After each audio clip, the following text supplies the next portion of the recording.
ভোটের দিন ঘোষণা হয়ে গেছে। মাথায় চোট পেয়ে এক প্রকার বাড়িবন্দী মুখ্যমন্ত্রী। তবে চলতি মাসের শেষেই জোর কদমে প্রচারে নামছেন মমতা।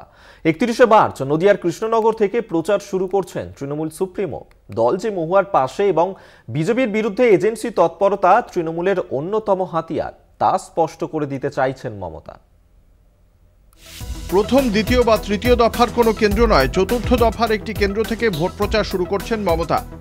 মহুয়ার পাশে দল, কৃষ্ণনগর থেকেই ভোট প্রচার শুরু মমতার। 13ই মে ভোট কৃষ্ণনগরে। চতুর্থ দফার ভোটের প্রচার দিয়েই লোকসভা ভোটের প্রচার শুরু করছেন মমতা বন্দ্যোপাধ্যায়। ধুবুলিয়ার সুকান্ত স্পোর্টিং ক্লাবের মাঠে জনসভা করবেন তৃণমূল নেত্রী। তবে কৃষ্ণনগর থেকে প্রচার শুরু কেন তৃণমূল সুপ্রিমোর? কৃষ্ণনগরে এবারেও মহুয়া মৈত্রকেই টিকিট দিয়েছে দল। নিজ গুণে তৃণমূল সুপ্রিমোর অন্যতম পছন্দের প্রার্থী মহুয়া। তবে রাজনৈতিক বিশ্লেষকদের একাংশের মত, ভোটের লড়াইয়ে কৃষ্ণনগর এবার কঠিন আসন। সংশোধিত নাগরিকত্ব আইন শাসক বিরোধী উভয়ের কাছেই বড় ইস্যু। নদিয়ার কৃষ্ণনগর সেই হিসেবে মতুয়াগড়। সিএএ নিয়ে মতুয়া অধ্যুষিত অঞ্চলে লাগাতার প্রচার চালাচ্ছে বিজেপি। সিএএ এর পর মতুয়া ভোট বিজেপির অন্যতম লক্ষ্য। অন্যদিকে টাকার বিনিময়ে সংসদে প্রশ্ন তোলায় সাংসদ পদ খারিজ হয়েছে মহুয়া মৈত্রের। পাশাপাশি তদন্তে তৎপর সিবিআই। মহুয়ার কলকাতা ও নদিয়ার বাড়ি অফিসে হানা দেয় সিবিআই। পাল্টা কমিশনে নালিশ জানান মহুয়া। বিজেপির বিরুদ্ধে রাজনৈতিক প্রতিহিংসার অভিযোগ তুলে সরব তৃণমূলও। মহুয়ার বিরুদ্ধে কৃষ্ণনগরে বিজেপি প্রার্থী দিয়েছে রাজমাতা অমৃতা রায়কে। মহারাজ কৃষ্ণচন্দ্র রায়ের পরিবারের সদস্য অমৃতার স্বামী সৌমিশ রায়। সেই সূত্রেই কৃষ্ণনগরের মানুষের কাছে রানীমা হিসেবে পরিচিত অমৃতা দেবী। সদ্যই বিজেপিতে যোগ দেওয়া রাজনীতি অনভিজ্ঞ অমৃতা রায়ের সঙ্গে মহুয়া মৈত্রের লড়াই কঠিন বুঝে বুধবার অমৃতাকে ফোন করেছেন প্রধানমন্ত্রী নরেন্দ্র মোদীও।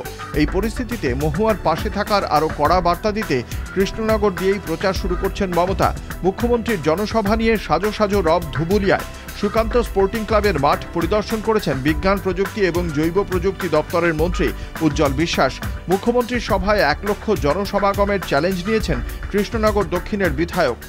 আমরা মোটামুটি তৈরি আছি, প্রিপেয়ার্ড আমরা, এবং আমরা এখানে আমাদের মুখ্যমন্ত্রী প্রথম যাত্রা হলো শুরু, এবং আমাদের এই জায়গায় আমাদের প্রার্থী তাহলে মহুয়া মৈত্রকে জিতাবো বলে আমরা মোটামুটি কনফার্ম করে নিয়েছি যে এখানে থেকে আমরা কত ভোটে জিতাবো।